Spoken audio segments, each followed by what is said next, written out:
그러면 제가 안양옥 후보님의 간단한 프로필을 좀 말씀드리겠습니다. 안양옥 전 교총회장님은 1957년 전남 보성에서 출생하시고 서울에서 초, 중, 고 졸업하시고 서울대학교에서 체육교육학 박사 학위를 가졌습니다. 학번 17기로 예비역 중위로 예편하셨습니다. 또 말씀하시겠으면 후보님께서 직접 말씀해 주시죠. 좋았습니다. 네. 됐습니다. 자, 제가 진행하도록 하겠습니다. 아까 진행 과목을 동의합니다. 우리 안양옥 후보자님에게 질의합니다. 자, 먼저 질의에 앞서서 오늘 신문입니다. 이 신문은 동아일보이고요.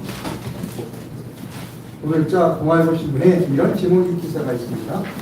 어떤 제목의 기사냐면 서울시 교육학 후보 등록 일주일 앞으로 다가왔다. 진보, 보수 모두 단일화의 진통을 겪고 있다라고 하는 이 기사입니다. 기사의 내용에 이런 내용이 있어요. 옆에 좀 당사자가 계시기 때문에 제가 좀 읽어드려야 될 필요가 있다고 생각합니다. 자, 기사의 내용입니다. 단일화 절차가 목전에 다가오면서 내부 경쟁도 가열되고 있다. 지금 동아일보 기사에 읽어드리는 겁니다. 안양옥 전 회장 측이 9월 16일 입장문을 내고 통계비가 조 전 의원 사조직 역할을 하고 있다고 주장하자 조전혁 전 의원 측이 17일 성명을 내서 허위사실 유포를 당장 중단하라 라고 받아친 것이 대표적이다 라고 하는 동아일보 신문 기사 내용을 제가 소개해 드렸습니다. 자, 이 기사를 읽으면서 이런 생각을 했습니다. 데자뷰 아니냐. 교육감 선거가 있을 때마다 이런 내용의 기사가 계속되고 있다. 사실 여부를 떠나고 그 다음에 진실 여부를 떠나서 우리 우파 시민들에게는 이 기사가 매우 실망스럽고 어떻게 보면 대한민국은 가만히 없는 나라가 아닙니까? 이런 생각을 하게 된다는 겁니다. 죄송합니다. 자리에 앉으시자마자 좀 무거운 질문들을 죄송합니다. 이 신문 기사에 대해 사실이다 아니다를 말씀 주실 필요는 없다고 생각합니다. 다만 추가로 하신 말씀 있으십니까? 네, 사회자님께서 말씀하신 정책은 당연히 제가 감수해야 된다고 생각합니다. 그런 배경을 한 가지가 수행될 것 같습니다. 우선 우리 단일화 추진위원회가 그동안에 저희들이 건의한 것을 하도 받아들이지 않아서 사실은 굉장히 아쉬웠습니다. 그래서 좀 오해를 받게 했는데 제가 그 이후로 단일화 추진위원회에 정중하게 사과를 드렸고 향후 앞으로 대승적인 단일화를 위해서는 함께 만들어가야 된다. 특히 후보자들 세 분의 의견을 받아들여서 단일화 추진위원회가 나아가는 것이지 단일화 추진위원회가 어떤 연역적으로 어떤 계획을 해가지고 그것을 후보자에게 그대로 받아들이려고 하는 톱다운 방식은 원래 이 단일화 방식에 맞지 않아서 한 것이고 이 자리를 빌려서 우리 시청자 여러분들께 오해를 받게 한 것은 대단히 송구하게 생각하고 앞으로 단일화를 위해서 더욱더 같이 인내심을 가지고 노력하겠습니다. 네, 감사합니다. 마음이 놓이네요. 당연하죠. 네, 예. 자, 아까 이 주최 측에서 우리 후보님에 대한 프로필 설명이 있었습니다만, 그럼에도 불구하고 제가 듣기엔 좀 위협한 것 같아요. 본인에 대한 과거의 여러 가지 업적, 그 다음에 하셨던 일, 설명해 주신과 동시에 교육감의 출마를 목적이 있으실까지 아울러 말씀 주시면 감사하겠습니다. 네. 예. 지금 시청자 여러분, 이 대한민국 국민, 이 서울 시민 여러분께 저를 너무 감히 여러 가지 다양하게 소개하는 것은 오늘 자리에 의미가 아닌 것 같고, 아까 사회자님께서 말씀하셨던 그 정도로 그렇고요. 저는 다만 교육은 교육자에게 맡겨야 한다 하는 신념을 가지고 사실 그동안 살아왔고, 교육은 정치가 아닙니다. 교육을 정치판으로 만들면서 학교 교육에 이념이 침투했고 좌편향으로 경도된 교육이 편치게 된 것입니다. 후보 매수로 구속됐던 박노현 전 교육감의 출마 일성은 윤석열 탄핵이었습니다. 교육에서 선동적인 이념과 사상은 빼어내야 하지 않겠습니까? 아울러서 지난 10년간 우리 서울의 교육은 정치와 이념의 장이 되었고, 그 결과 저희 제자였던 착하고 마음 어린 서희초등학교 선생님의 위기 발생했습니다. 우리 교육 현장에서 다시는 이런 불행이 일어나서는 안 된다고 생각하여 무너진 교권과 공교육을 바로 세우겠다고 결심하여 이번에 출마하게 되었습니다. 교육감을 선거하는 교육 자체의 목적은 정치적 중립입니다. 제가 서울의 교육을 다시 교육 본연의 자리로 돌려놓겠습니다. 갈등의 장이 된 우리 학교 교육을 아름다운 공동체로 복원시키는 핵심은 교육의 기본을 다시 바로 세우는 게 아니겠습니까? 제가 교육감이 되면 교육의 삼일체를 이루고 학생과 선생님 그리고 특히 학부모가 서로 아끼는 분위기를 조성하겠습니다. 서울에서 43년 교육자이자 교육행정 전문가로 살아온 저 안양은 서울교육의 정상화를 이룰 봉사자가 되겠습니다. 그래서 출마를 결심하였습니다. 오직 한 길, 교육자의 길을 걸어온 저 안양에게 맡겨주시는 서울교육을 반드시 바로 세우겠습니다. 자, 아까 지지하신 분들이 좀 오셨어요. 네, 감사드리고요. 다시 좀 말씀 감사드립니다. 아까 먼저 번 그래도 제가 설명을 질문을 드린 것과 똑같은 질문을 드립니다. 우리 사람은 정신이 동물이고요. 아무리 중립이다, 중도라고 말씀하시지만 좌에서부터 중하 그리고 우 이렇게 정치적 스펙트럼이 이렇게 넓게 뻗어 있습니다. 그것이 또 민주사회니까 본인 스스로가 좌, 중, 우 중에 정치적으로 어떤 스펙트럼 선상에 있다고 말씀해 주실 수 있으십니까?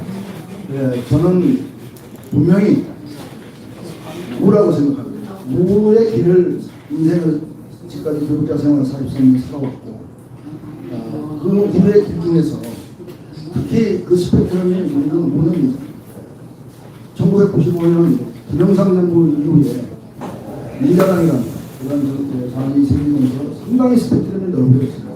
따라서 그 스펙트럼을 이제는 분명하게 바로 세우는 그러한 계기가 돼야 되고, 또 교육감 직선제는 그러한 측면에서 앞으로 순기능을 할 것이라고 저는 확신합니다. 자, 그 연장선상에서 학교 현장에 대해서 조금 좀 말씀드리면, 네. 학생들의 동성애 교육, 네. 또 학생인권 조례 이런 부분에 대한 본인의 견해를 좀 말씀해 주시죠.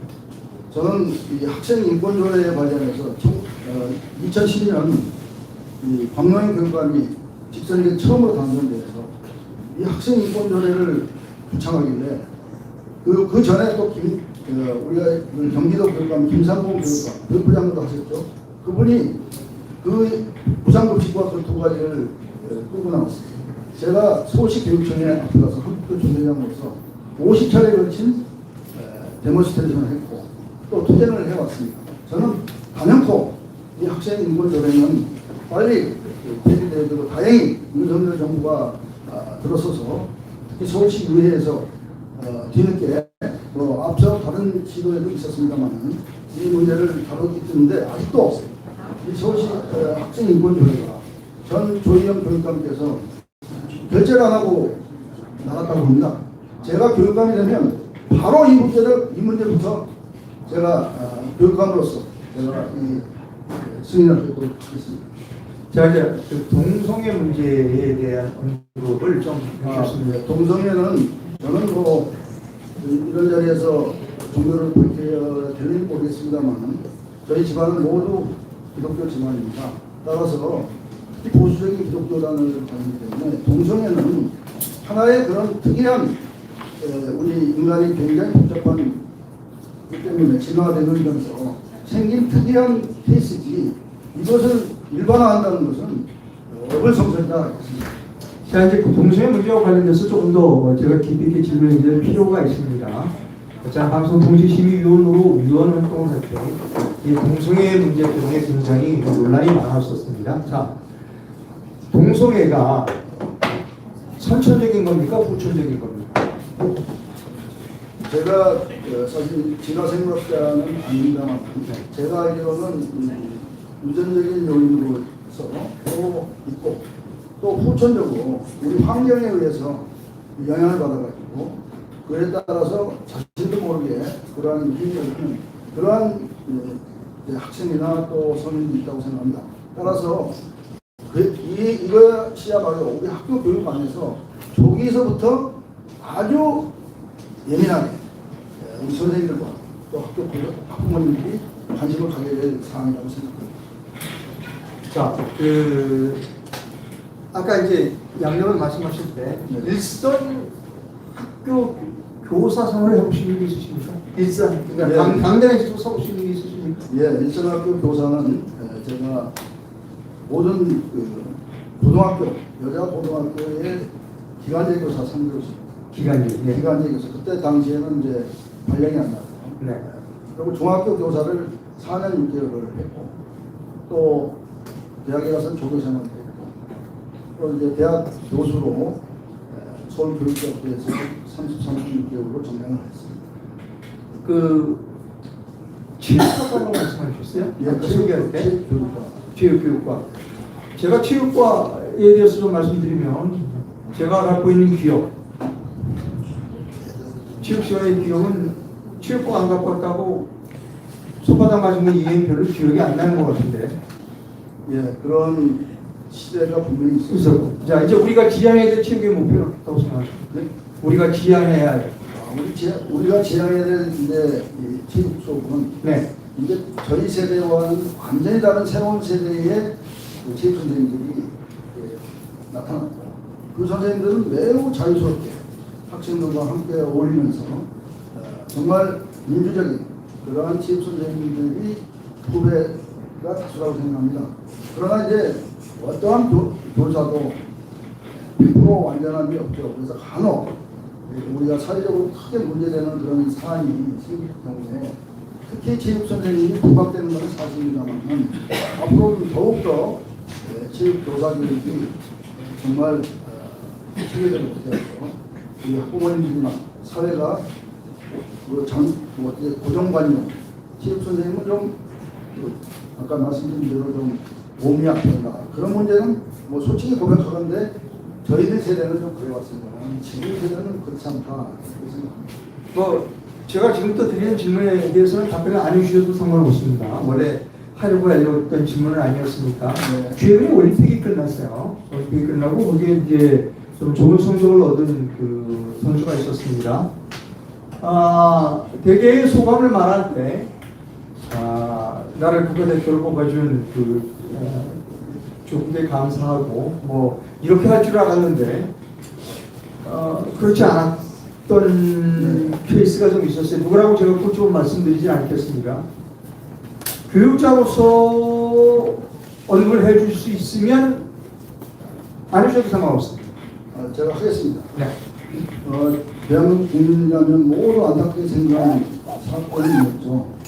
특히 우리가 학교 체육과 함께 우리가 얘기하는 엘리트 체육, 그다음 엘리트 체육은 이제 운동 선수들을 아주 뽑다운 스포츠 선수들을 이제 훈련하는 그런 케이스고, 특히 우리나라는 이제 스테이트 아마추어 영어로 생각하면 국가주의적 체육 정책이 아직도 있어서 우리가 펜 선수촌이라든가 이런 통해서 국위 선양을 위한 그런 강력한 트레이닝을 하다 보니까 그로부터 파생된 사실은 빗나간 사례가 있고, 그것을 용기 있게 사실은 대한민국 국민들이 각인시켜준 이 선수에 대해서 정말 제가 체육의 한 사람으로서 정말 저보다도 훨씬 용기 있는 선수였다고 생각합니다. 그러나 이제 본인도 너무 앞서가는 일을 해서 조금 요즘에 자제도 하는데, 저는 이걸 계기로 아마 우리나라의 그 스테이트 아마추어리즘, 그러니까 국가주의적 체육부 시스템에 많은 변화가 있을 것으로 생각합니다. 예, 뭐 제가 잠깐 옆길로 들어왔었습니다. 다시 본론으로 들어왔어요. 지금 여러 후보들이 뭐 단일화에 동의하시는 분도 있고 아직 단일화를 참여하지 않은 분도 있어는 뭐 10여 분 정도 될 것 같은데 다른 그런 분들에 비해서 본인이 교육감으로서 경쟁력이 있다고 생각하시는 부분이 있습니까? 다른 사람과 비교해서 비교 우위에 있는 부분이 있다. 비교 위에 있는 부분은 저의 경력에 나와 있듯이 제가 초, 중, 고등학교의 현장 시청가였죠.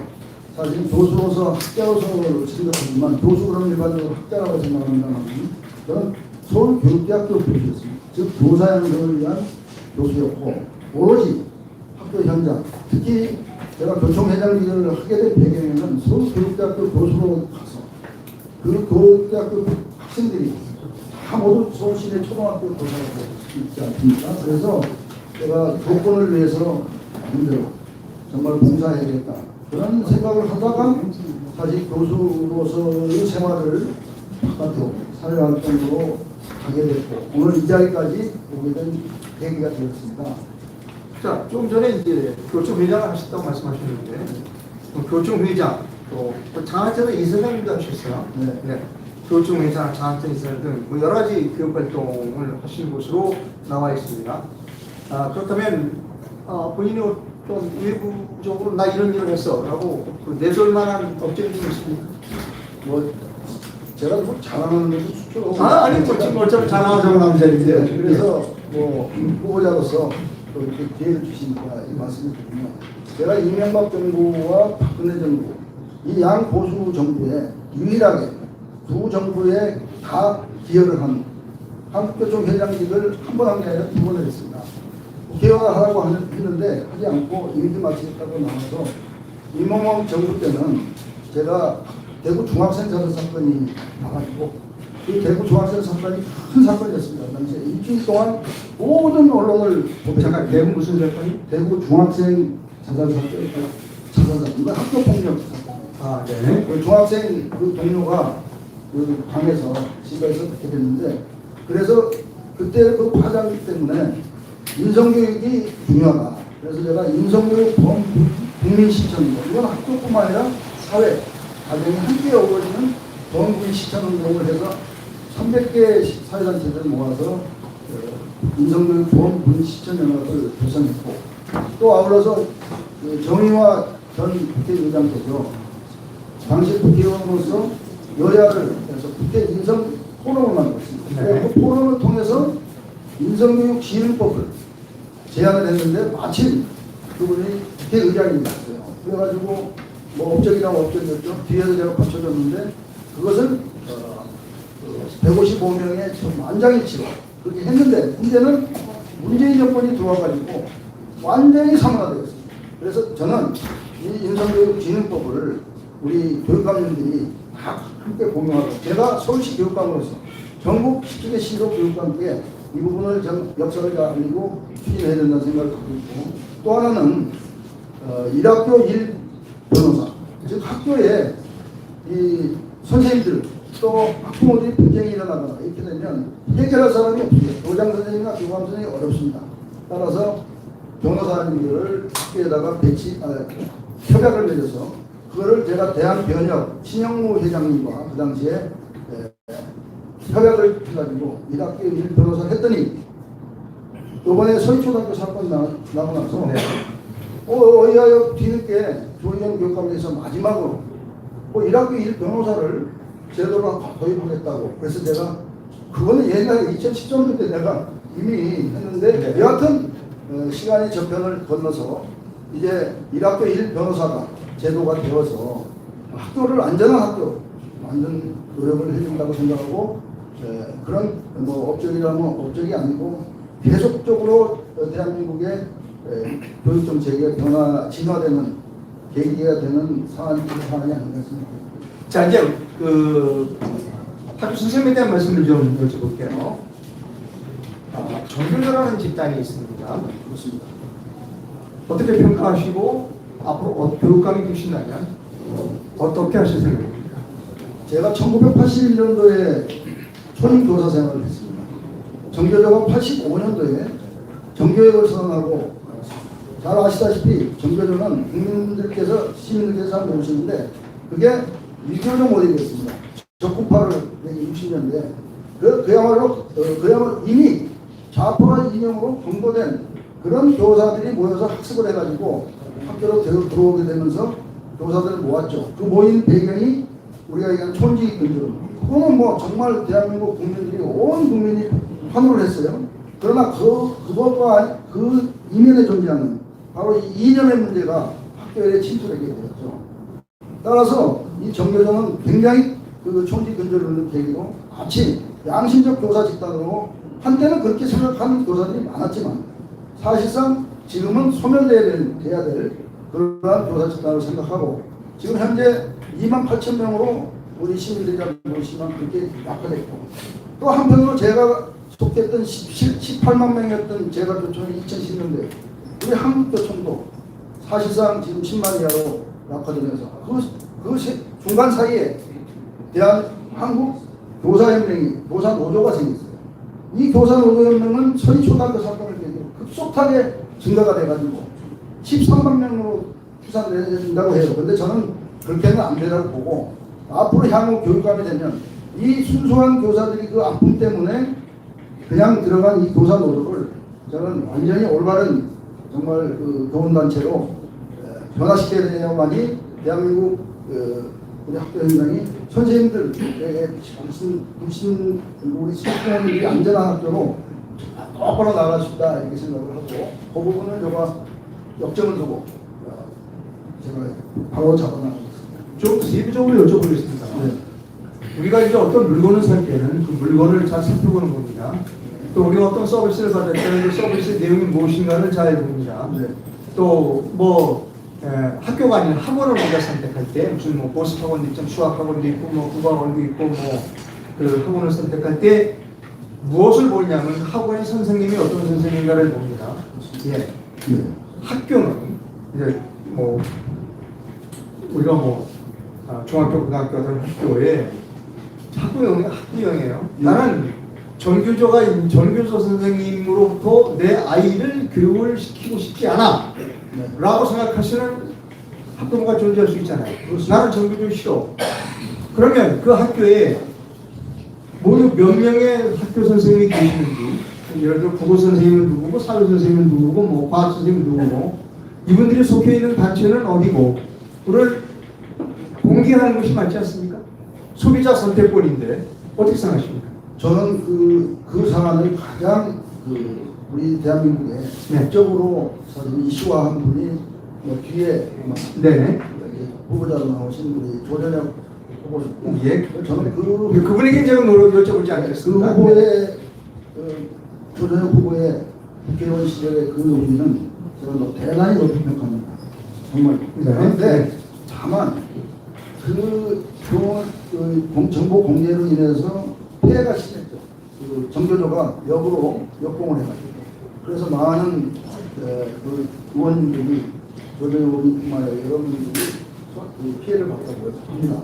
그래서 저는 가슴 아프게 약간의 성원을 했습니다만은 이 정교조 명단 공개는 지금 그 시대와는 다르게 지금 벌써 13년이 지나는 시점에서 우리가 지금 정보보호법이 있지 않습니까?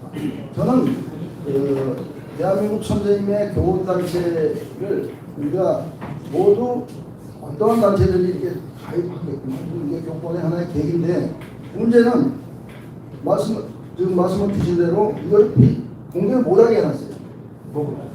그래서 저는 이 부분의 묘책을 국회나 또 우리 교육행정가들이 깊이 고민해야 된다고 생각합니다.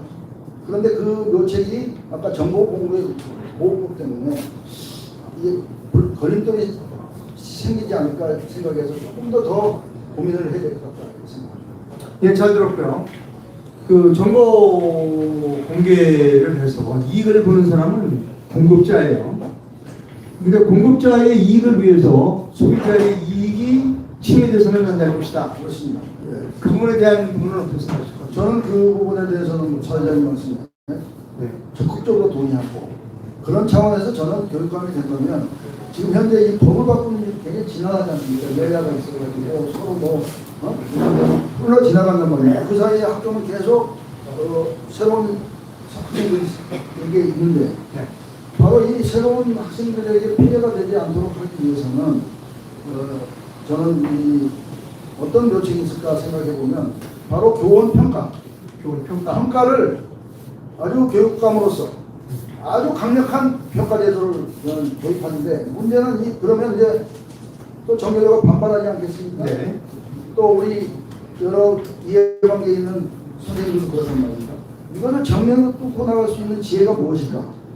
저는 바로 이 합리적인 규정, 학식, 또 나아가서 교육청에 있는 여러 가지 규정들을 좀 더 세밀하게 따져볼 수 있는, 따져보고 또 그걸 만들어낼 수 있는 지혜, 그거는 현장을 잘 알아야 됩니다. 네. 그야말로 참모들의 얘기, 국장님이나 뭐 과장님의 느낄 것이 아니라 교육감이 24시간 이 문제를 깊이 고민해서 같이 지혜를 찾아야 된다. 그래야만 의사결정자의 리더가 뒤로 물러서지 않겠다. 물러서지 않습니다. 네, 물러서지 않고 저는 교원 평가의 문제는 네. 제가 뭐 MB정부 때부터 아까 말씀드린 네. 요청회장이었는데 이 교원 평가 문제를 가지고 아주 소모전을 했어요. 네. 근데 이제 저는 이 교원 평가를 제 노책이 내가 뭐 전지전능한 사람이 아니지만 제가 나름대로 지금까지 43년 동안 생각해본 이 교원 평가를 매우 정교하게 만들 필요가 있다.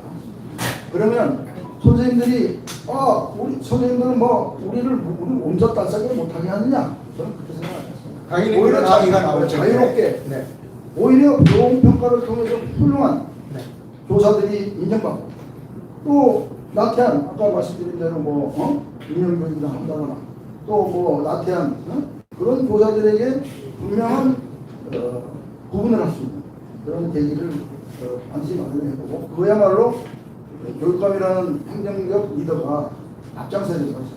자, 이제 교육감이 되시면 뭐 좀 부분적으로 말씀을 주셨습니다만 대표적인 공약을 좀 몇 가지만 소개해 주십시오. 내가 교육감이 되면 이런 일들을 하겠다라고 하는 대표적인 거 몇 가지 좀 말씀해 주십시오. 대표적이고요. 네. 그거는 이제 제가 시간이 좀 많이 남아 있습니다. 많이 남았어요. 예. 충분히 말씀하셔도 됩니다. 그러면 좀 제가 좀 써보죠. 예. 왜냐하면 이거 다 외울 수는 없어요. 아이고 뭐 외울 필요는 없습니다. 컨셉은 있지만 네. 사실은 천천히 자세하게 설명을 주십시오. 네. 하도 사회자님이 막 그러니까 네. 그러다 긴장이 돼갖고 정신을 좀 잃었습니다만 죄송합니다. 그래도 하여튼 뭐 좋습니다. 제가 왜냐하면 네. 우리 사회자님 같은 분이 저 좋거든요. 제가 많은 공약이 100대 공약이 있습니다. 누구든지 뭐 교육감에 나올 정도면 그 정도의 고민을 하고 다른 후보님도 그렇게 생각했으리라 봅니다. 저는 대표 공약을 제 이름 안양옥의 첫 달을 딴 안심교육으로 일단 내리겠습니다. 안심해야 됩니다. 안심. 그래서 첫째, 교권 회복을 통한 공교육 안심. 우리 시청자들과 한번 자세하게 좀 차분하게 학교 폭력 근절로 학교 생활 안심. 셋째, 학교 급식비 현실화로 급식 안심. 넷째, 체험학습, 앨범, 방과후 학교 등을 무상 지원하여 교육비 부담 안심. 저는 철학은 네 번째 철학은 제가 이 패러다임이 좀 시프트가 됐어요. 옛날에 2010년도만 해도 이 무상급식을 제가 아주 오세훈 시장하고 막 결코 반대했는데 이게 세월이 지나서 깨달으면 우리 학부모님들과 가정이 평안해야 되겠다 이렇게 생각을 했어요. 잠깐만요. 네. 무상급식 예 오세훈 시장님하고 뜻을 그때 같이 했다. 이게 무슨 뜻입니까? 제가 한국교총 회장이 되어서 네. 우리 오세훈 시장님께서 그 무상급식이 반대해가지고 네.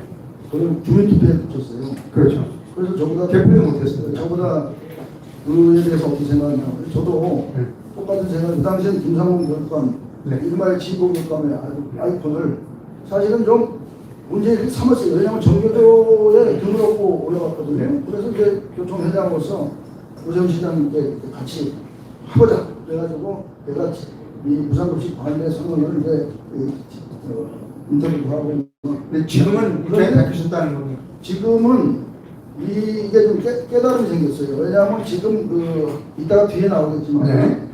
서울시 예산, 우리나라가 선진국이 됐어요. 선진국이 돼가지고 학교 예산이 지금 뭐 지방교육 재정 교부금을 대학으로 막 돌려달라 자르려고 하는데 부장 저는 잘라서는 안 되고 고등교육 예산도 예산이 우리나라 예산이 지금 우리 굉장히 남아요. 네. 그런데 왜 초등등 교육부에서 잘라가지고 교육계 안에 있는 예산이긴 하지만 그래서 이제 그 부분 좀 이따가 얘기하고 자, 제가 잠깐요. 제가 이제 자꾸 개입을 해서 괜찮습니다. 저는 그 당시에 파리 특파원, MBC 파리 특파원을 했습니다. 그리고 이제 젊은 나이에 파리 특파원으로서 매우 그 프랑스 교육제도에 대해서 매료됐어요. 그게 이제 제 아이들이 둘이 있었는데 둘이 다 유치원을 갑니다. 그러니까 그 아침에 유치원 데려다 주고 저녁에 찾아오는 거예요. 그래서 거기서 점심을 먹는 거죠. 근데 어느 날 구청에서 저한테 편지가 왔어요. 파리 구청에서. 그러니까 파리 구청에서 저한테 편지가 와서 당신의 월급 봉투 명세서를 들고 구청으로 들어와라. 그래서 왜 그러는지 몰랐어요. 그래서 갔어요. 갔더니 당신은 1등급이다 이거였어. 무슨 얘기인고 했더니 당신은 특파원인데 월급을 많이 받는다. 그러니까 그 점심값을 1등급을 내라. 그래서 뭐 내라는 대로 내겠어요. 그래서 그 뒤에 좀 알아봤어요. 그랬더니 점심값을 그 당시에는 프랑스가 훨씬 우리도 선진국이었는데 무상급식이 아니었어요. 맞습니다. 그러니까 잘 사는 사람은 돈을 많이 내고 못 사는 사람은 돈을 안 내는 사람도 있다고 해요. 그런데 중요한 점이 뭐냐면 중요한 점이 있습니다. 학교 교장 선생님은 학교 담임 선생님은 저 아이가 몇 등급의 점심을 먹는지 저의 아이의 부모가 그 급식비를 내는지 안 내는지를 모르는 거예요. 몰라. 교사 선생님도 모르고 담임 선생님도 모르고 아무도 몰라요. 오직 구청 직원만 압니다. 맞습니다. 자, 제가 왜 이런 말씀을 드리는지 알겠죠? 예. 그거는 그 당시에는 네. 저도 프랑스 제도를 오전 시장님과 함께 공감을 했어요. 예. 그런데 이제 시대가 바뀌면 제도나 또 구성원들, 우리 모든 국민들의 인식이 좀 바뀌는데 저는 아까도 말씀드렸지만 우리 초중등학교 예산이 대단히 지금 잉여 예산이 있어요. 또 시설 설비 예산 이런 쪽에 너무 하드웨어적인 것에 가서 사실은 급식비가 굉장히 약화되니까 급식 질이 낮아지니까 학생들이 요즘 학생들은 우리 세대하고 다르잖아요. 그래서 이 문제를 어느 적정 기준에 레벨업 시켜야 되겠다 이런 차원에서 좀 말씀드리고 또 아울러서 학생 수가 많이 감소되니까 모든 우리 국민들이 좀 인구 감소가 되지 않습니까? 이 감소를 증가시키기 위해서는 학교에서 모든 것을 지원했을 때 그 안심되는 학교 또 안전한 학교가 됐을 때 출생률도 많이 증가될 것으로 그런 생각을 하고 네, 좋습니다. 제가 기회를 주셔서 계속해서 본인의 대표적인 공약을 좀 소개해 주시죠. 예, 네. 바로 아까도 논의됐던 이제 오늘 주제인 우리 보수 우파의 가장 쟁점이 되는 이 좌파 이념들인데 이것을 침신 공교육을 바로잡는데 저는 서울의 모든 학교를 바로잡고 행복학교로 만들 것입니다. 그러기 위해서는 앞서도 계속 강조했듯이 교권 회복을 반드시 해야 되고 또 아울러서 학교 소멸을 막아야 됩니다. 학교 소멸이 되면 인구 증가가 될 수가 없죠. 또 학생들을 안심하고 맡길 수 있는 좀 더 반복했지만 안전한 학교를 만들어야 된다. 이게 저의 앞으로의 계획이고 이를 통해서 이제 우리 학교를 아름다운 과거의 그런 공동체로 다시 만들어야겠다. 즉 교육의 기본을 바로 세우는 그러한 방향으로 제가 학교 바로 세우기 이런 컨셉을 제시하고요. 다음에 아까 말씀드린 학교를 살려야 되는데 학교 살리기 위해서는 우리 학교 소멸을 막기 위해서 이건 좀 굉장히 혁명적인 발상입니다만은 우리 지금 사회에 있는 노인학교하고 유아학교 그래서 이 유치원 초등학교가 지금 이제 통합적인 지금 하다시피 이런 거 맞죠? 이걸 좀 더 발전시키려면 이런 통합학교도 우리가 과감하게 서울 교육부터 실시해 본다면 매우 성공적인다면 대한민국 전체가 살아있는 학교로 만들 수 있는 계기가 되지 않을까. 그 외에 이 교원지위 향상 특별법이라는 것을 사실 교총에서 처음으로 만들었습니다. 교원지위 향상을 위한 특별법. 이게 교권의 문제가 이슈화돼. 그전에는 너무 우리가 군사국제정지로 선생님이 너무 대접을 받아가지고 사실을 뭐 선생님이 절대 전통한 사람이 그렇게 됐는데 서서히 인주적으로 변화되면서 교권이 문제되면서 만든 제도가 돼서 이 교원지위 향상 특별법인데 이게 사실 그냥 사문화되어 있어서 이것을 실효성을 얻도록 제가 적극적으로 또 문제점을 파악해서 국회의원들과 또 한번 진지하게 논의하고 있습니다. 그 외에 공교육을 정상화하기 위해서는 반복해서 말씀드리지만은 광노현 조희연 교육감께서 좌파 교육 성장에 이제 혁신학교를 많이 만들었어요. 저는 이 혁신학교는 이제는 정말로 다른 정말 정상적인 학교로 변화시켜야 된다. 그 일은 교육감이 할 수 있는 일이다. 생각합니다. 뭐 이해도 뭐 많지만 시사장님께서 질문하실 게 많아서 그럼 제가 질문을 좀 많이 해서는 듣겠습니까? 예, 네. 이거 더 하라고 더 하십시오. 더 하십시오. 할까요? 예, 시간 아까 좀 말씀드린 것 조금 더 설명하자면 이 노인학교, 학교 통합 소멸해서 노인학교와 초중고등학교를 통합하면 학생 감소에는 폐교를 저는 줄 수 있다고. 노인학교하고 초등학교를 네, 그러니까 사회 바깥에 있는 노인학교, 지방자치단체에서 있는 학교와 이게 굉장히 처음에는 좀 실효성이 없는 거 제가 시뮬레이션을 해보면 이것을 만약에 성공한다면 윤석열 정부의 최고의 교육정책의 성공적인 교육정책이라고 생각하고 서울시 교육청부터 그 일을 해야 잠깐 이제 윤석열 대통령에 대한 언급이 있어서 네. 제가 그럼 이제 뭐 잠깐 좀 개입을 하겠습니다. 네. 윤석열 정부의 초대 그 교육부 장관이 박준희 장관이었던 걸로 알고 있고 박준희 장관은 오래 못 됐어요 장관을. 예. 그 전에 김인철 장관이 후보예요. 근데 박준희 장관이 갖고 오신 분들이 네. 박준희 장관이 낙마하게 된 사건이 하나 있었어요. 맞습니다. 학교를 좀 1년 일찍 보내자라는 것을 보고를 했는데 네. 그게 문제가 됐어요. 그렇습니다. 그거에 대해서 어떻게 생각하십니까? 저는 굉장히 매우 앞서가는 그러한 정책이었고 이제는 뭐 대한민국 국민 전체가 통일을 이끌어내야 되는 부분이거든요. 왜냐하면 가정도 굉장히 또 사회도 그렇고 또 다 학교도 적응이 되겠지. 갑작스럽게 갑자기 얘기하면 하나도 없어요.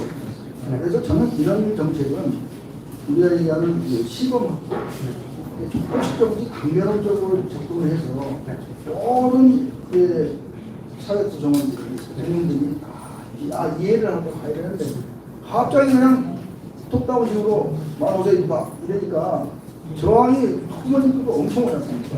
그래서 이제 10대를 했는데 저는 향후 제가 교육부 장관이 아니기 때문에 서울시 교육감으로서 현장을 있는 목소리를 받아들여가지고 교육부나 또 정부에 건의하는 그런 하위 상달 방식은 제가 충분히 알겠습니다. 계속해서 그 공약을 더 말씀해 주시죠. 예, 아까 말씀드린 이제 저의 그 패러다임 좋겠다고 얘기했는데 제가 좀 구체적으로 말씀드리겠습니다. 이 학교 급식 이 질을 아까 말씀드린 집밥보다 높여야 합니다.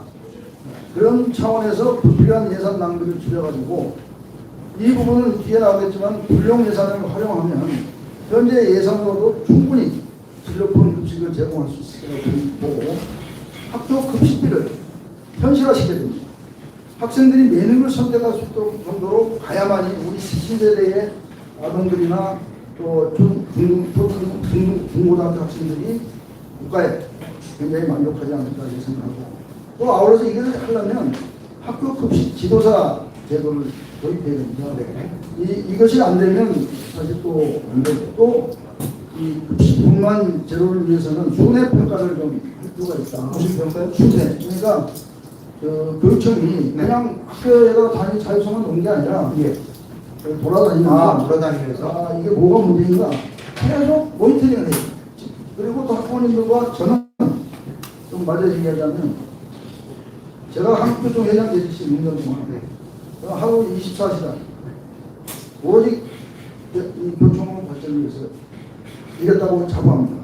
대한민국 선생님들과 결혼했다. 이런 신앙으로. 선생님들 결혼했다. 그런데 만약 서울시 교육감이 되면 제 있는 혼신의 학부모의 에너지를 다해서 저는 학교 현장으로 나갈 겁니다. 교육청 교육감실은 한두 시간만 결제하고 보고하고 학교 현장에 유치원, 초등학교, 중학교, 고등학교를 매일 한 학교씩 가서 대화를 나눕니다. 네. 뭐, 근무하는 시간 9시부터 뭐 6시가 아니라 정말 하루 24시간이 모자랄 정도로 그렇게 현장 선생님들이 아니라 학부모님들 또 학교를 이해를 해야 됩니다. 그런 의지가 있는데 아까 체육을 전공했다고 했지 않습니까? 네. 체력이 좀 다른 것보다 강하다. 그래서 그러나 이제 이게 현실화되다가 좀 약간 좀 해야 되겠죠. 자, 다음 질문은 좀 거북스러운 질문이 될 수도 있습니다. 그래서 답변 이거 하나 더 있습니까? 네, 이게 굉장히 중요합니다. 아, 예. 지금 학교는 죽어가고 있다. 네. 아까 이제 살리자 얘기했는데 그 중에 요인이 잘 우리 학부모님들이나 시민들이 잘 모르는 부분이 한 게 있어요. 뭐 막연하게 알고 계시겠지만 학교의 이 직렬, 즉 직렬에 따라서 교장, 교감, 교사 이 단순히 직렬이 아니라 네. 직원분들이 다양한 직렬이 있습니다. 공무직, 뭐 이런 직렬이 다 노조가 달라요. 그래서 이 노조가 민주인 정권 들어와가지고 학교의 노조는 정말로 이 일반 사회보다도 더 일반 회사는 딱뭐 노조가 두 가지 네, 복수 노조가 있죠. 네. 여기 가정의 노조가 혼재되어 있습니다. 아, 학교에? 네, 저는 바로 이 부분을 제가 고심과 고심을 하면서 학교를 다시 바로 세우려면 어떻게 하냐. 바로 이 노조의 그 시스템을 학교장이 노조하고 협약하느라고 하는 게 합니다. 그래서 학교장과 학교의 관리자들이 이 노조들과 협약을 잘 맺을 수 있는 그런 모델을 만듭니다. 네. 모델을 만들어서 그 모델을 교육청에서 규정으로 만들어서 협약 시스템을 만들어서 학교의 교장 선생님이나 선생님들이 자유롭게 교육 활동을 하는데 에너지를 소비해야 되는데 이 노조 관리한다고 시간을 많이 허비하고 있습니다. 그러니까 학교의 노사 일을 학교에서 하지 말고 교육청에서 일괄적으로 하자 이런 거 아니십니까? 예, 저는 뭐 정교조의 문제는 뭐 놔두고 네. 이 노조를 합리적으로 우리 한국노총 이런 데서 많은 다양한 경험을 한 사람들 네. 우리가 조치해서 이 학교 안에 있는 노조들을 어떻게 하면 융합을 시키고 그 융합의 모델로 그 단일 차원에서 학교장과 원샷으로 딱 협약을 맺도록 하는 시스템을 만들어야만이 이 에너지를 많이 소모해서 학교가 아까지는 안정된다고 생각합니다. 상당히 중요한 내용이라고 생각합니다. 네. 자, 그럼 제가 드리려고 했던 거 지금 드린 질문은 좀 거북하시면 답변을 안 주셔도 좋아요. 야, 교육경선급은 뭐 토론하느냐, 돈 없애고 없애자, 교육경선급 폐지하자 라고 하는 그 주장이 높아요. 그러면 대신 지방자치단체장하고 런닝메이트제로 가자, 이런 그 주장이 있어요. 근데 이렇게 교육감 하시겠다고 나오신 분한테 이런 질문들 대단히 죄송합니다. 이 부분에 대해서 한 말씀 해주신다면? 제가 2010년도에 한국교통 회장이 될 때 바로 이 교육감 직선제가 법제화돼서 시작했습니다. 초대 직선제 교육감부터 지금까지 제가 지켜왔습니다. 그래서 정말 대한민국의 이 초중등 교육의 현장의 리더십은 바로 이 교육감 직선제를 어떻게 변화시킬 것이냐에 대한 고민이 있습니다. 저는 사회자님 말씀하신 러닝메이트제에 대해서 우선 기본적으로 찬성합니다. 찬성하나 이게 잘 모르시는데 우리 헌법 제31조 사항에 교육의 자주성, 전문성, 정치적 중립성이라는 게 우리 박정희 대통령을 잘 모르시는데 박정희 대통령이 5차 헌법 개정 때 1962년대 이 교육의 이 전문성을, 정치적 중립성을 포함시켰다.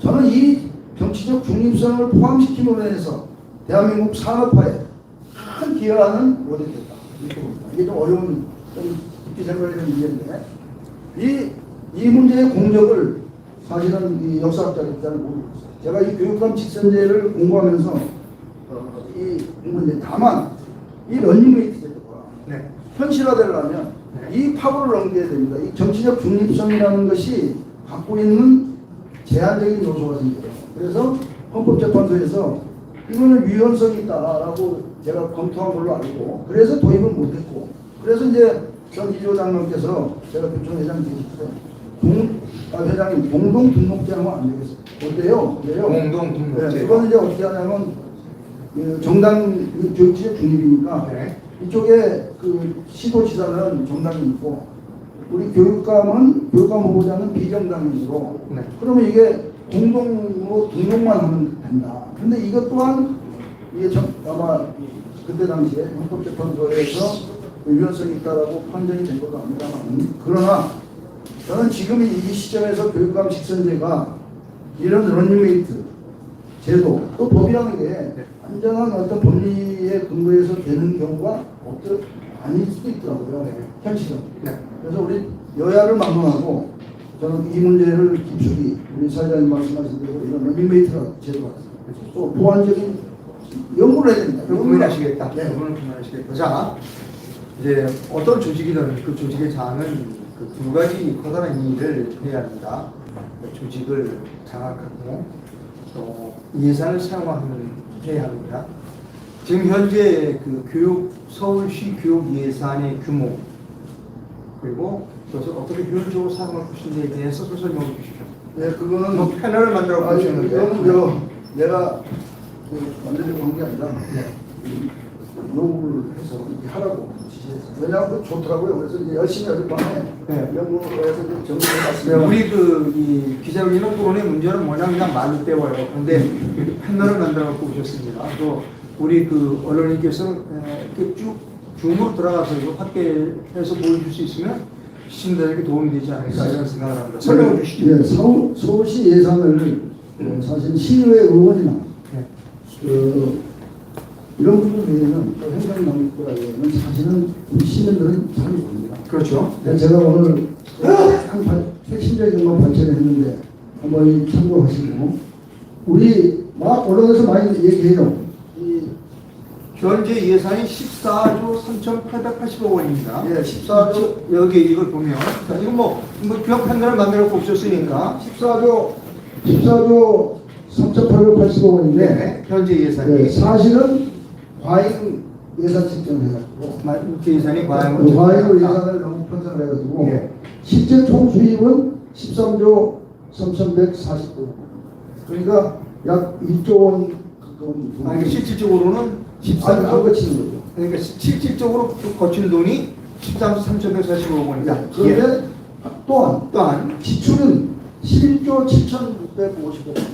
그러니까 다 예산 책정해놓고 돈도 들어왔는데 쓰지 못하는 거예요. 바로 이 부분 때문에 지방교육재정교부금을 다 대학으로 그래서 서울시는 7,835억 원이 남아요. 그렇습니다. 이 돈이 남는다. 그래서 이 문제 이걸 이제 그러면 자꾸 그냥 슬쩍 넘어가실 게 아니라 이거 대학으로 돌리자라는 주장이 있는데. 이거 대학으로 돌리면 안 됩니다. 제가 어떻게 무슨 하실 거예요? 왜 안 되냐? 우리 지금 학교 예산, 아까 얘기한 급식 예산도 얘기하고 여러 가지 학교에서 운영을 하게 되면 열심히 운영하면요 들어갈 돈이 많습니다. 그런데 비중이 여기에 있는 이 2월에 2월에 중에 우리가 얘기하는 이 시설 예산이 지나치게 많다. 시설 소프트웨어라는 건 뭐죠? 우리 학생들에게 직접 교육적 수혜를 주는 그런 예산보다는 좀 하드웨어적인 예산이 많다.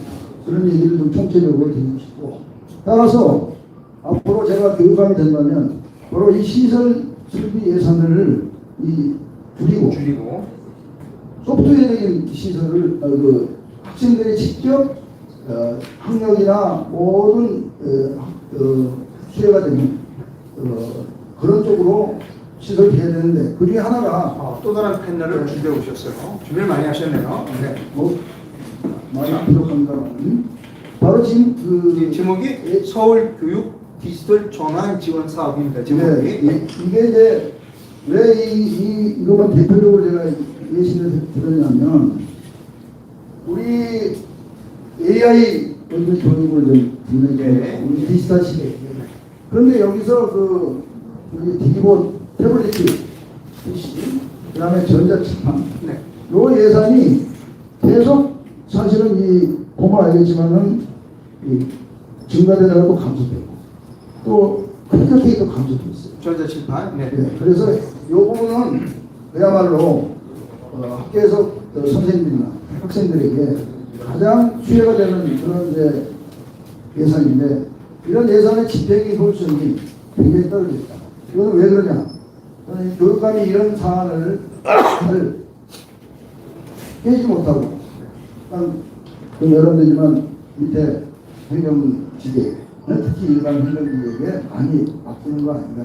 그래서 저는 그 교육직하고 일반 행정집행직하고 또 리더인 학교장이 정말로 이 예산 집행과 관련해서 네. 많은 대화가 있었습니다. 아, 그런데 잘 아시다시피 학교에는 행정실 따로, 교무실 따로, 거기에 학교장은 학교장실이라는 곳에 있어요. 저는 학교장실이 굉장히 넓지 않습니까? 그렇죠. 너무 권위주의실은 넓다. 그래서 좁히고 이렇게 선생님들이 하는데 저는 그 공간을 항상 같이 수기하고 대화하는 공간으로 있어야지 거기하고 손님만 접대하는 그런 거에 대해서 또 평가를 받는 거 아닙니다. 그래서 일반 행정직과 또 교육보사진 또 관리진 같이 소개하는 그런 유기적인 작업으로 하면 학교장실이 그렇게 넓다고 비판받지 않읍시다 이렇게 생각하고 그곳에서 예산이 함께 토론이 되고 디베이트가 돼야 됩니다. 안 그러면은 아까 말한 일반직이 그냥 행정실에서 자기 나가는 거 편성해가지고 교육직과 이 구분이 되는 이 우선순위를 잘 못해요. 학교 운영위원회가 굉장히 이제 작동을 잘 하죠. 그런데 이제 학교 운영위원회는 사실상 학교 바깥에서 학부모님이나 또 여러 외부 구성원 오셔가지고 사실은 그날 짧게 디베이트하고 그냥 사실 통과하는 민주적 장치이지 실제 학교 안에서 계속 상시적으로 이루어지는 효율성의 문제는 한 가지만 더 말씀드립니다. 네. 이거 굉장히 좀 저도 그 아까 1년 5세 만고세 입학처럼 네. 굉장히 정책이 될 수도 있는데 네. 솔직하게 얘기를 하겠습니다. 예, 네. 이런 기회가 이제 없으니까요. 우리 지금 학교 공립학교의 경우에 사립학교하고 다르게 네. 4년 또는 5년 순환금제를 학교 선생님께 전문을 가지고 그래서 이 지역에 동강 요즘에는 지역별로 크게 막 영등포구 사는데 뭐 저기 강북구에 이렇게는 안 하지만 그 번역국별로 인사 이동을 하는데 저는 이 인사 이동의 유연성 그래서 학교에 요즘에 이제 그런 부장 선생님 분들은 그런 능력 있는 분들은 그렇게 하긴 하는데 학교장에 이제 인사권이 있죠. 그런데 저는 조금 더 과감하게 네.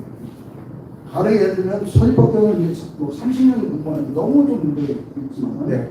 또 걸러지답니다. 또 공립학교는 그냥 5년 지나면 무조건 기계적으로 가야 되는. 네. 그래서 중임, 또 학교장만 중임하는 것이 아니라 또 학교장도 4년마다 바꿔가고 중임하는 방식도 있지만 네. 성과가 있고 이런 분들은 10년을 그냥 계속 해야 돼. 학부모들과 신뢰도 그 지역 사회에서 굉장한 그 신뢰를 받는 이름을 통해서 선생님들도 또 학교장도 그 지역에 있는 학부모님들과 지역사회에서 굉장히 신뢰를 받는 그런 계기가 되죠. 이 조건이 제가 좀 이해를 못하겠습니다. 말씀을 학교에 이제 선생님들이 인사권을 네. 어떻게 한다는 겁니까? 학교의 학교장의 인사권을 이제 교육감이 교육감이 갖고 있죠. 그런데 그것을 과감하게 이건 잘하면 5년 기간이잖아요. 그래서 1년씩 이렇게 1년씩 연장해 주는데 과감하게 잘하고 학부모님 평가하면 10년을 하는 거예요. 그럼 그 이제 자리에서 중임제, 우리 대통령 중임제처럼 학교장 중임제가 된 거죠. 그러면 일선 교사님들에 대한 일선 교사님들도 지금도 사실상 그 권역별로 이동을 해요. 네. 근데 그 이동을 하면 이제 막 힘든 곳이 있으면 네, 예. 자기가 계속 있고 싶어도 그 순환 그 문제 때문에 옮겨야 되는 문제가 있어요. 부모가 이분 선생님은 그냥 굉장히 좋은 평가를 해서 네. 있어야 되는데 그 제도에 의해서 다른 학교로 이제 옮기게 되고 그러면 사실상 제가 교사를 해본 바에 의하면 학교에 적응하는 시간이 꽤 필요합니다. 학교 방문도 있고 또 선생님들 간의 사회적 문화적 관계도 있고 또 그 지역사회에 다르잖아요. 그걸 적응하는데 제가 경험한 바에 의하면 최소 2년 걸립니다. 물론 좀 빠르면 1년 정도면 되지만 그럼 2년 하다가 그 이후에 3년을 잘 할 수도 있지만 사실상 또 3년을 하는 경우에 상당히 자, 이제 충분히 알려드렸고요. 지금 시간이 한 4분 정도 남았습니다. 예. 자, 혹시 제가 질문에 빠진 게 있다든가 또 맞아 하시고 싶지만 말씀해 주지 못한 것들을 시청자들에게 말씀해 주시면 되겠습니다. 자연스럽게 여유는 좀 있어요. 뒤에 그 조은정의 후보가 좀 늦게 오시는 것 같아서 조금 시간을 오버해서 말씀하셔도 뭐 이렇게 크게 비난받을 일은 아닌 것 같습니다. 예. 그렇습니까? 그래서 사실은 제가 이 부분을 사실 많이 준비했습니다. 말씀하세요. 뭐 왜냐하면 여기 조세 후보 오실 때까지 시간이 좀 많이 있어요. 자유 질문을 네. 지적하신 것이 아까 말씀드린 그 좌편향 네. 이 문제 관련해서 저희 소신을 좀 말씀드릴까 합니다. 그 다음에 이제 맨 마지막으로 제가 이제 내가 어떠하면 교감의 의지 이런 걸 말씀드리는데 이게 초등학교 사회 교과서가 민중민주사관에 질문이에요 이게 교사 정규적인 좌편향 교사의 수가 훨씬 많은데 후보진에 대한 대책을 말합니다. 그래서 제가 이렇게 좋은 지적이다. 잘하는 학생들에게는 균형 있는 역사적인 무엇보다 중요합니다. 제가 체육 교사지만 야사, 역사, 제 후배들이 저를 아주 선천적인 능력이 있다고 해요. 우리 가족들도 그렇습니다. 그래서 이 역사 교육에 대한 중요성은 정말로 저도 절대하게 느끼는데 우리 학교 현장에서 한쪽으로 심층 교과서를 바탕으로 지도하면 어린 학생들이 이념화하는 경향이 정말 대단히 문제가 아닙니다. 그래서 뭐 예를 들면 뭐 학교 한국전쟁을 민족전쟁이 유행론을 외세로 대한민국 독립을 남북 분단이라고 보는 이런 망국적 진보 역사관을 그게 정소린 양 이렇게 접근하는 것은 반드시 이 역사관을 폐지하고 학생, 학부모, 교사 등 교육 주체들이 더욱더 제가 교장 선생님이 특강을 하라고 이게 여러 번 유튜브에 나가서 한번 얘기했습니다만 역사교육의 중요성과 객관성 강화를 위한 정말 지속적인 홍보와 교육이 필요하다. 따라서 이런 일들을 위해서는 체험학습 또 외부의 전문가, 학부모나 역사학자, 교육 전문가들이 참여하는 모니터링 체계를 마련하면 학교장이 해야 됩니다. 또 교육감이 같이 상시적인 모니터링을 같이 해야 된다고 생각하고 학교장을 상시적으로 매일 만날 수는 없지만 주기적으로 만나서 저는 첫 번째 학교장과의 교육감이 같이 병행해 나가는 제1의 역사 교육을 함께 공유해 나가야 된다고 생각합니다. 또 이제 저는 그 혁신학교 아까도 얘기했으니까 그거는 좀 길어서 약하고 어느 정도. 그래요? 자, 그러면 제가 질문 좀 하나 더 드릴게요. 네.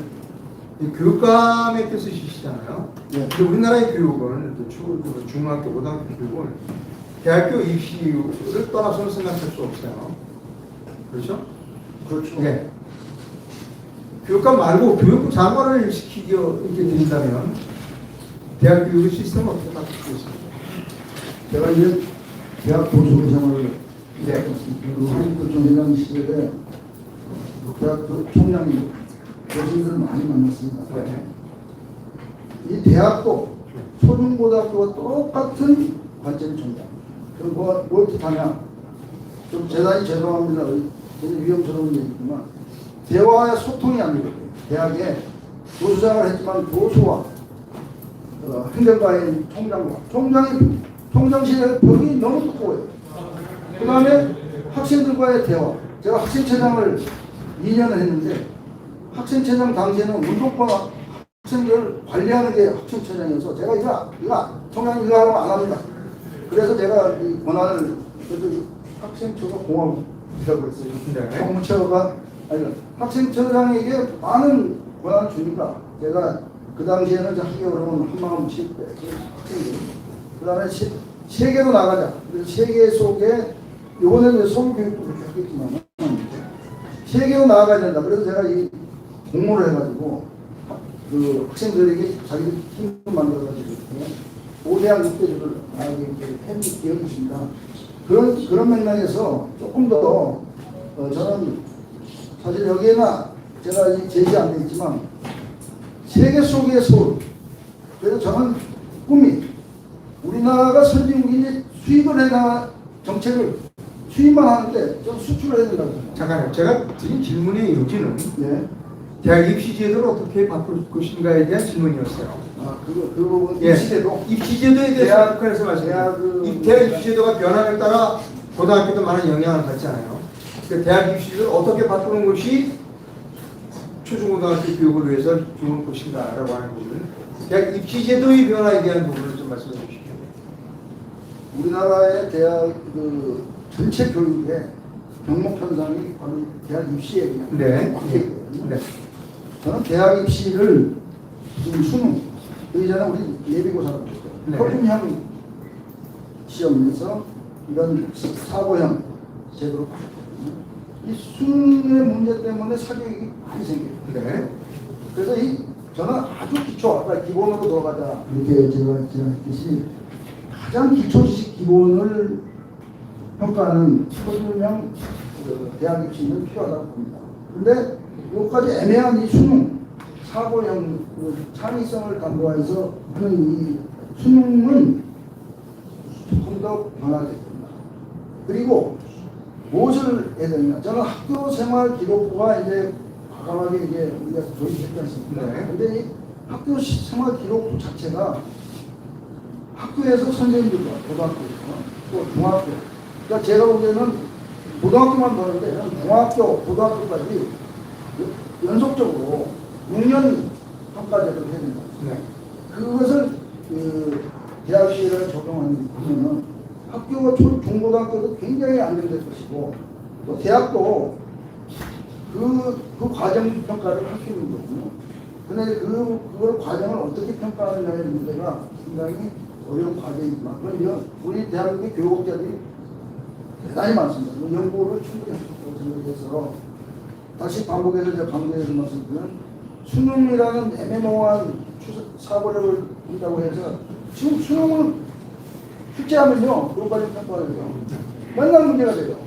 그리고 이것을 어떻게 출제가 될 것인가에 대한 문제 때문에 쪽집게 학원이 생깁니다. 네. 그래서 기초 아까 기본을 단답형이라는 이 자체가 나쁜 게 아니에요. 다만 과정평가는 학교 안에 중고등학교를 다니면서 저는 뭐 초등학교까지 도배 같은 경우는 그런데 그 과정을 잘 면밀히 검토하면 이 학생이 어디로 어떤 일을 앞으로 어떤 전공을 할 것인가가 다 나옵니다. 근데 우리는 그 관리를 안 하기 때문에 학교는 학교들이 입시 위주로만 되고 또 그 말씀하신 그 학교 그 생활기록부는 그냥 매우 형식적인 시기적으로 선생님들이 기록하고 그 기록한 내용을 실행하는 대학 단계 이런 데 열리는 어떻게 보면 우리 사회 공간들이 형성되는 거냐 그렇게 과정 평가를 하고 또 굉장히 그 기초 학력을 하고 이렇게 하게 되면 제가 좀 갑자기 질문을 해서 조금 내 머릿속에 있는 네, 모델링이 네. 설명이 잘 안 되는데 시청자 여러분들이 어떠지만 대충 시청자 여러분이 굉장히 저보다 수준이 높기 때문에 잘 이해하시리라고 생각합니다. 예, 잘 시간 고생하셨고요. 빠진 건 없죠? 하실 말씀 다 이제 하시죠? 마지막 클로징 멘트입니다. 하십시오. 네네. 네. 예. 존경하는 서울시민 여러분, 제가 만나는 사람 열이면 열 모두 보수고 단일화를 이야기합니다.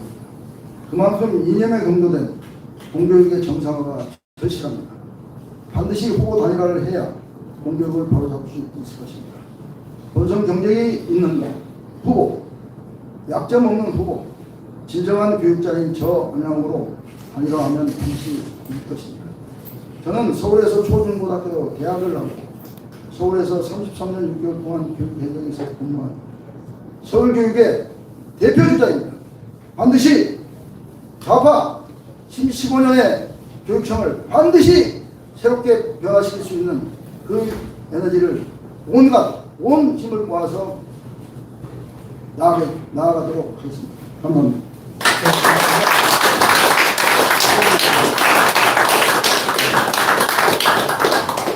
네, 사단법인 유튜브연합회가 주최하는 서울시 교육감 예비후보 초청 기자회견 두 번째 후보는 전 교총 회장을 34대 35대 역임하신 안양옥 후보님이었습니다. 다시 한번 이상로 대표님과 함께 두 분께 큰 박수 부탁드리겠습니다.